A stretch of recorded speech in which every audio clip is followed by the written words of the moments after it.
seja bem-vindo à segunda parte do nosso programa. Falamos agora de um documentário em vídeo 360 graus que utiliza tecnologias inovadoras designadas por imersivas. É meu convidado, António Bahia Reis, da Faculdade de Engenharia da Universidade do Porto, a quem agradeço também a disponibilidade de vir aqui ao Porto Canal. Ao Mentes que Brilham.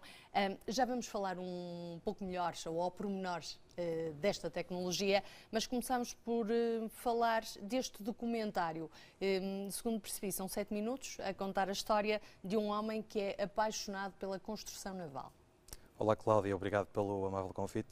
Sim, de facto, este documentário surge, antes de mais, no contexto da minha investigação doutoral, que está focada na área desta área emergente do jornalismo imersivo, e dentro desta minha investigação surgiu a ideia de fazer um documentário sobre esta pessoa em particular.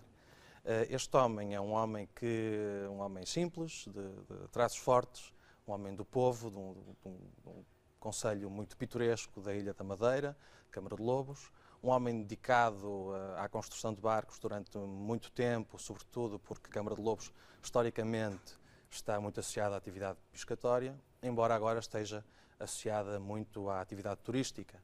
E, de facto, nos anos 90 aconteceu algo que me pareceu ser um bocadinho diferente em relação aos outros construtores de barcos, aos outros mestres calafates, assim se chama. Como é que se chama o documentário? Chama-se Bailinha, que é a sua alcunha. Bailinha é o mestre calafate. Exato. E portanto, este Bailinha, este Jorge Oliveira, nos anos 90, a convite de um holandês meio excêntrico e endinheirado, começou com um grupo de 7 a 8 homens a construir uma réplica em tamanho real da nau Santa Maria do Cristóvão Colombo, que é um barco que agora faz passeios turísticos ao largo da Ilha da Madeira. E, no entanto, depois, com o passar dos anos, a atividade pescatória entra em declínio em Câmara de Lobos e este homem tem que começar a dedicar-se a outra atividade, ainda na linha da construção de barcos, mas agora miniaturas, para os turistas que visitam o concelho de Câmara de Lobos.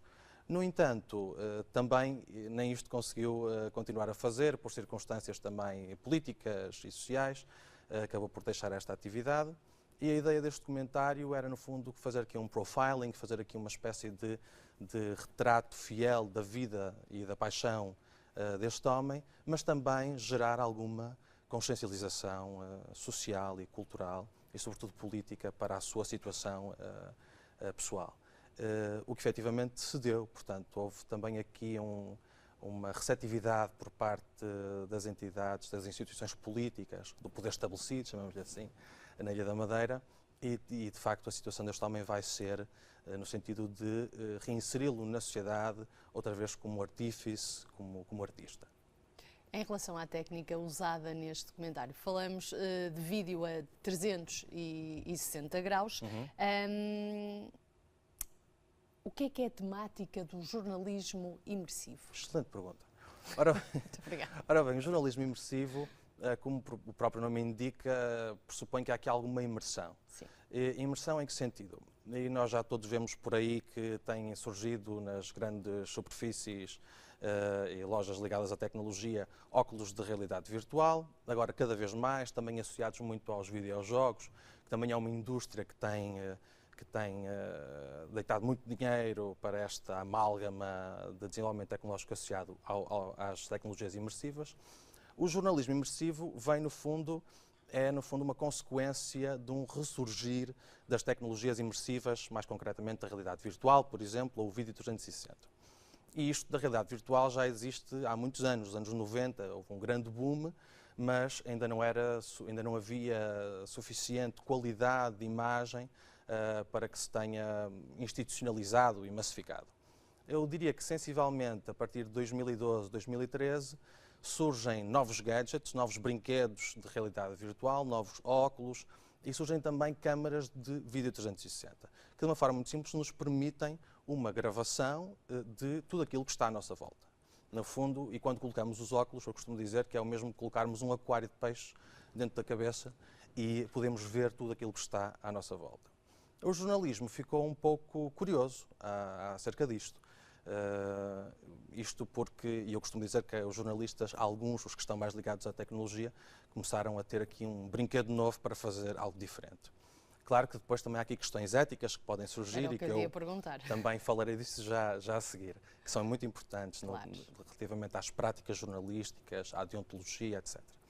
Mas basicamente o que aconteceu é que algumas redações um pouco por todo o mundo começaram a fazer uso destas câmaras de vídeo 360 para contar histórias que de alguma forma, numa fase inicial, quando se deu o boom, não tinha muita lógica, na minha opinião como investigador, no sentido em que se faziam reportagens em vídeo 360 sobre tudo e mais alguma coisa, mas a partir eu diria, dos últimos 2, 3 anos, começaram a aperfeiçoar algum workflow nas redações. E aqui nós falamos de um conceito que é muito importante quando se pensa em construir histórias em jornalismo imersivo, que é a lógica da narrativa espacial, ou seja, tudo aquilo que está à minha volta tem que ter, de certa forma, alguma lógica e ter algum interesse para o utilizador, para quem está a experienciar a notícia. É lógico, a realidade virtual, voltando aqui um bocadinho atrás, Sim. O público sente mais a narrativa. Praticamente toda a gente já pôs uns óculos mesmo, uma geração anterior punha aqueles óculos e sentia de uma forma diferente, se calhar, essa narrativa. Sim. Isto em relação, digamos, ao documentário, sem entrar muito na perspectiva da notícia pura e dura e no jornalismo puro e duro. E depois sim, aí vamos falar um pouco das questões éticas. É importante o público sentir mais essa narrativa, é totalmente diferente a história contada? Ou um pouco diferente, sem dúvida. Há aqui várias pontas do lençol, ou seja, uma delas é efetivamente há alguns estudos e algumas conclusões que eu pré-conclusões, para ser mais honesto cientificamente, da minha investigação, que me dizem que efetivamente há uma maior aproximação emocional às histórias.